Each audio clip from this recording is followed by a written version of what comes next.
போறேன். இன்னைக்கு நம்மளோட நேர்களுக்காக என்ன சமைக்க போறீங்க? இன்னைக்கு வந்து நம்ம மஷ்ரூம் பெப்பர் ஃப்ரை பண்ண போறோம். ஓகே, மஷ்ரூம் சூப்பரான ஒரு என்ன சொல்றது வெஜிடபிள். மஷ்ரூம் பெப்பர் ஃப்ரை செய்வதற்கு தேவையான பொருட்கள் என்னென்ன? மஷ்ரூம், எண்ணெய், சீரகம், மிளகு, நெய், தக்காளி, இஞ்சி பூண்டு விழுது, உப்பு, குடைமிளகாய், கடுகு, சோம்பு, கார்ன்ஃப்ளவர் மாவு, வெங்காயம், கருவேப்பிலை.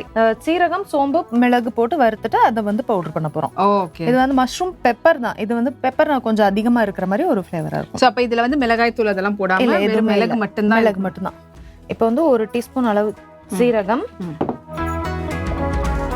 1 டீஸ்பூன் அளவு சோம்பு. ஓகே, மிளகு மட்டும் கொஞ்சம் அதிகமா 2ல இருந்து 3. ஏன்னா நம்ம மற்ற எதுவுமே காரம் எடுக்கலன்றதுனால இது கொஞ்சம் காரத்துக்கு நல்ல ஒரு அதிகமாகவே எடுத்துக்கலாம். இது நம்ம ட்ரையாகவே ரோஸ்ட் பண்ணிக்கலாம்.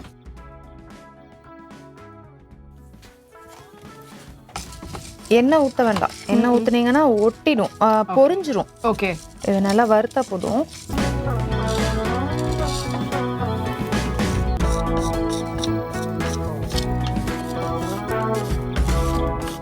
கை சுற்றுங்க. ஓகே,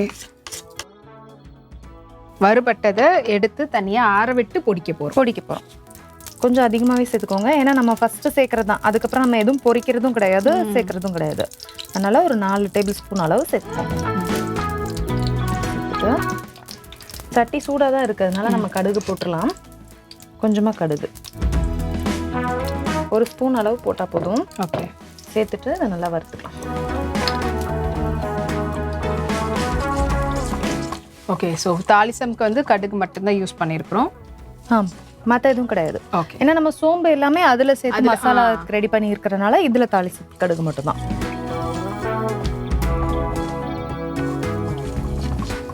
இப்போ கடுகு நல்லா பொரிஞ்சதுக்கு அப்புறமா நம்ம வெங்காயம் வந்து என்ன குவான்டிட்டியில் எடுக்கிறோம்? வெங்காயம் வந்து ஒரு 2 பெரிய சைஸ் வெங்காயம். நீங்க 200 கிராமுக்கு 2 பெரிய சைஸ் வெங்காயம். ஓகே, பொடியா கட் பண்ணிக்கோங்க. ஓகே, ஸோ பொடியா நீட்டு வாக்குலலாம் இல்லாமல் முடிஞ்ச அளவுக்கு பொடியா கட் பண்ணோம்னா உங்களுக்கு வெறும் மஷ்ரூம் மட்டும் சுருங்கிட்டு சின்னதாயிடும். அப்புறம் வெங்காயம் மட்டும் தெரிகிற மாதிரி இருக்கும். அதனால வெங்காயமும் முடிஞ்ச அளவுக்கு பொடியா இருக்கும்போது உங்களுக்கு கொஞ்சம் மஷ்ரூம் அதை விட கொஞ்சம் தென்படுற அளவுக்கு இருக்கும். ஸோ நல்லா பொரிய ஆரம்பிச்சிருச்சு கடுகு. இப்போ 2 சைஸ் பெரிய வெங்காய சைஸுக்கு வெங்காயத்தை பொடியா கட் பண்ணி வச்சு இதையும் சேர்த்துட்டு நல்லா வதக்கிக்கலாம். 1 ஸ்பூன் அளவு இஞ்சி பூண்டு விழுது சேர்த்துட்டு இதையும் நல்லா வதக்கிடலாம். குடமிளகாய் வந்து நம்மளோட ஷேப் என்ன வேணாலும், ஒரு ஸ்கொயராக வேணும்னாலும் கட் பண்ணிக்கலாம், இல்லை பெருசாக வேணாலும் கட் பண்ணிக்கலாம், நம்ம விருப்பம் தான். இதுவும் கொஞ்சம் நல்லா வதங்கணும். ஆக்சுவலி இது டைம் எடுக்கிறது குடமிளகாய்க்கு தான். ஒரு 5 மினிட்ஸாவது வதங்கணும் நல்லா, அப்போ தான் அது நல்லா இருக்கும். இப்போ இது கூட தக்காளி சேர்த்துடலாம். ஓகே,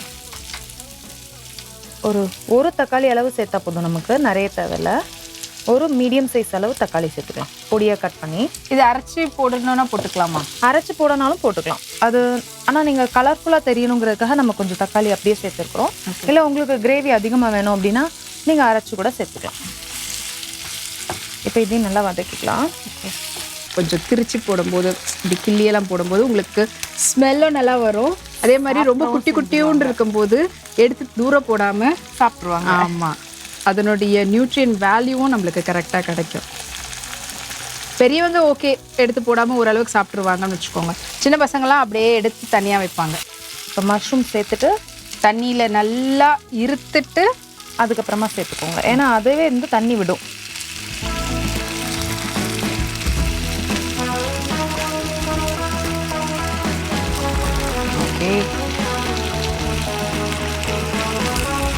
பார்க்கறதுக்கு இவ்வளோ கணம் தெரியும், ஆனால் வதங்கிடுச்சுன்னா ரொம்ப கம்மியாயிடும்.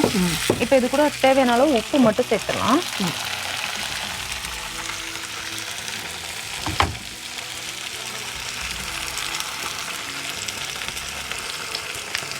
சேர்த்துட்டு நல்லா வறுத்துக்கலாம். ஓகே, ஸோ இப்போ வந்து போட வேண்டியதெல்லாம் போட்டாச்சு. மசாலா நம்ம வறுத்து பொடி பண்ணது மட்டும் கடைசியாக ஆட் பண்ணணும். அதுக்கு வந்து ஃபர்ஸ்ட் இதெல்லாம் ஃபுல்லாக நல்லா வதங்கினதுக்கு அப்புறமா தான் அதை ஆட் பண்ணணும்.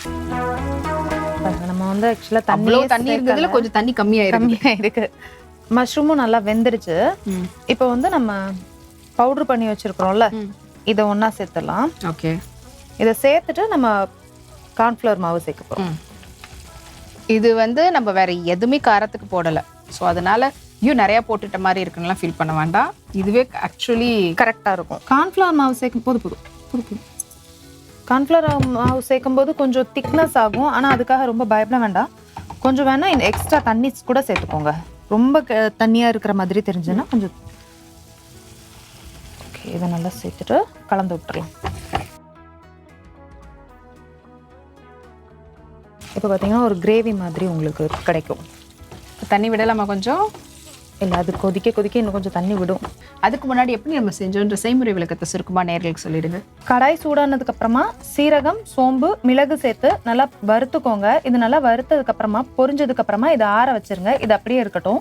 இது ஆறுனதுக்கு அப்புறமா நல்லா பவுடர் பண்ணிக்கோங்க. இப்போ வந்து அதே கடாயில கொஞ்சமா எண்ணெய் விட்டு கடுகு சேர்த்து நல்லா பொரிஞ்சதுக்கு அப்புறமா வெங்காயம் சேர்த்து நல்லா வதக்கிக்கோங்க. வெங்காயம் நல்லா வதங்கினதுக்கு அப்புறமா இஞ்சி பூண்டு விழுது சேர்த்து நல்லா வதக்கிக்கோங்க. இது நல்லா வதங்கினதுக்கு அப்புறமா குடமிளகாய் சேர்த்து குடமிளகாயும் நல்லா வதக்கிக்கோங்க. இப்போ இதெல்லாம் நல்லா வதங்கினதுக்கு அப்புறமா தக்காளி சேர்த்து நல்லா வதக்கிக்கோங்க. தக்காளி நல்லா வதங்கி சாஃப்ட் ஆனதுக்கு அப்புறமா நம்ம கட் பண்ணி வச்சிருக்கிற மஷ்ரூமை சேர்த்து நல்லா வேக வச்சிருங்க. மஷ்ரூம் கூட இது கூட தண்ணி சேர்க்க வேண்டாம். இப்போ இது கூட கொஞ்சமா உப்பு சேர்த்து மூடி வச்சு வேக வச்சிருங்க.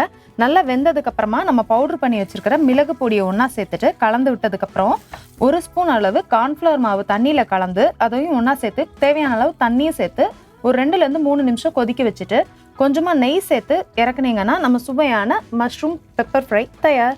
எஸ், சுவையான சூடான மஷ்ரூம் பெப்பர் ஃப்ரை எப்படி செய்யணுன்ற செய்முறை விளக்கத்தை சுருக்கமாக கேட்டிருப்பீங்க. ஸோ இங்கேயும் நம்மளுடைய பெப்பர் ஃப்ரை ஆல்மோஸ்ட் ரெடி ஆயிடுச்சு. இப்போ என்ன பண்ண போகிறோம்? இப்போ இதை எடுத்துட்டு அதுக்கப்புறமா நெய் சேர்க்க போகிறோம். அதுக்கப்புறமா தான் நம்ம சேர்க்க போகிறோம். ஓகே, சட்டியில் இருக்கும்போது இல்லை, எடுத்ததுக்கு அப்புறமா நம்ம சேர்த்துக்கலாம்.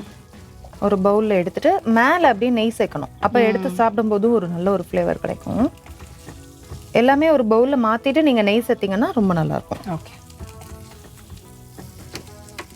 எடுத்துட்டு இப்போ இது மேலே நெய் சேர்க்க போகிறோம். ஓகே,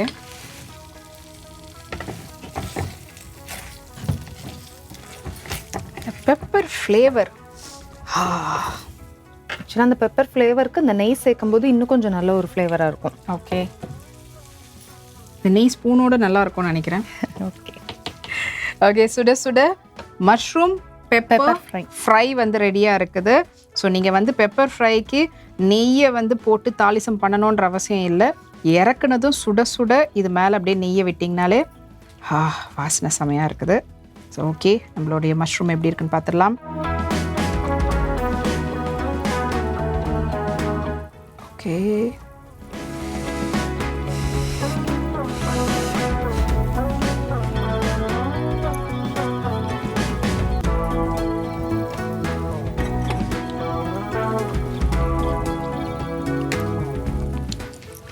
நல்ல நெய் ஸ்மெல் தான் ஆக்சுவலி ஃபஸ்ட்டு வருது. ஆக்சுவலி இதில் வந்து பெப்பரில் வந்து ஹீட்டுன்னு சொல்லுவாங்க. ஸோ அதை வந்து உங்களுக்கு பேலன்ஸ் பண்ணுறதுக்கும் நெய் வந்து ஈக்குவலாக கரெக்டான ஒரு விஷயம் அப்படின்னு சொல்லலாம். நல்லா குக் ஆகிருக்குது. பெப்பர் ஃப்ளேவரோட சூப்பராக இருக்குது. ஸோ நீங்களும் ட்ரை பண்ணி பாருங்கள். உங்களுடைய ஃபீட்பேக்கை கொடுங்க. அதுக்காக நீங்கள் தொடர்பு கொள்ள வேண்டிய 8939990500 எனக்கு தொடர்பு கொள்ளுங்க.